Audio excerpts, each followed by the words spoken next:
மைய அரசியலை நான் கொண்டு வருகிறேன் என்று நினைப்பவர்களுடைய நிலைமை என்ன ஆகும் என்பதற்கு கமலஹாசன் ஒரு பெரிய உதாரணம். எதிர்த்தவர்கள் உண்மையாகவே கன்னட மொழி அறிஞர்களோ கன்னட புலவர்களோ இல்லை. எதனா ஒரு விஷயத்துல மிரட்டுறாங்க அப்படின்றது எல்லாரும் அறிந்த உண்மை. ஆனா எத்தனை அரசு அதிகாரிகள் வெளியில சொல்றாங்க. இல்ல அமித்ஷா ஒரு தேர்தல் நிபுணர். எந்த மதத்திற்கு மாறினாலும் அந்த ஜாதி மாறுறதா தெரியவில்லை. அவர் செய்ததிலேயே பெரிய தவறாக நான் நினைப்பது இந்த நாடக காதல் என்று சொன்னதும் தலித் அல்லாத ஒரு கூட்டமைப்பை ஏற்படுத்த முயற்சி இருந்ததும் அவருடைய வாழ்க்கையிலே அவர் செய்த மிகப்பெரிய தவறாக நான் நினைக்கிறேன். சமூக நீதியை நிலைநாட்ட வேண்டும் என்று சொல்லிக் கொண்டிருக்கக்கூடியது இவர்கள் செய்யவில்லை என்றால் வேற எந்த ஆட்சி செய்ய போகிறது?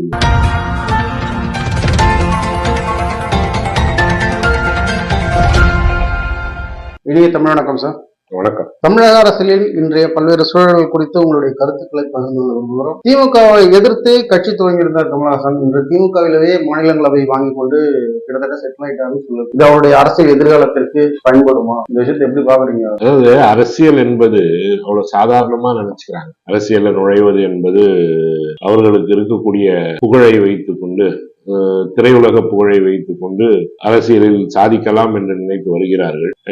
அதிலேயும் குறிப்பாக இன்றைக்கு இந்திய அரசியலை பொறுத்த வரைக்கும் ஒன்று இடதுசாரியா இருக்கணும், இல்லைன்னா வலதுசாரியா இருக்கணும். இந்த மையமாக இருப்பவர்கள் என்று சொல்லிக் கொள்பவர்கள் மதில் மேல் பூனைகள் தான். ஏனென்றால் இன்றைக்கு அரசியலுடைய நிலைமை சரியாக வகுக்கப்பட்டு விட்டது. ஒன்று வலதுசாரிகளை ஆதரிப்பவர்களாக இருக்கு, இல்லது வலதுசாரிகளை எதிர்த்து இடதுசாரியாக இருக்க வேண்டும். மைய அரசியலை நான் கொண்டு வருகிறேன் என்று நினைப்பவர்களுடைய நிலைமை என்ன ஆகும் என்பதற்கு கமலஹாசன் ஒரு பெரிய உதாரணம். கன்னட மொழி குறித்து கமலஹாசனுடைய கூறிய கருத்துக்கள் உண்மை இருந்தாலும் கூட அது ஒரு பெரிய சர்ச்சையாகிறது. அவருக்கு எதிர்ப்பு குரல்கள் கிளம்பிய பொழுது தமிழ் ஆர்வலர்கள், தமிழ் மீது உயிராக இருப்பவர்கள் சொல்லக்கூடிய திமுகவினர் தரப்பிலிருந்து எந்த விதமான ஆதரவு குரலும் எழல. குறிப்பா தமிழகத்திலிருந்து எந்த ஒரு செலிபிரிட்டியோடைய ஆதரவும் எழவில்லை. இந்த விஷயத்தை நீங்க எப்படி பாக்குறீங்க? ஆதரவு குரல் எழும்ப வேண்டும் என்ற எப்ப பாத்தீங்கன்னாலும் ஏதாச்சும் ஒரு பெரிய பட்ஜெட் உள்ள படங்கள் வெளியிடும் பொழுது இது போன்ற ஒரு கான்ட்ரோவர்சிஸ் என்று சொல்வார்களே, அது மாதிரி வருவது ஒரு சகஜமாக விட்டது. மக்களுக்கோ மற்றவர்களுக்கோ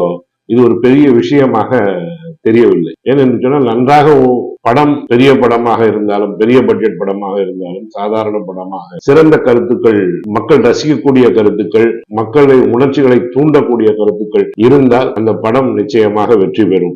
இதெல்லாம் ஒரு டாக்டிஸாகவே போயிடுச்சு. மக்கள் அப்படியே எடுத்துக்கொள்கிறார்கள்.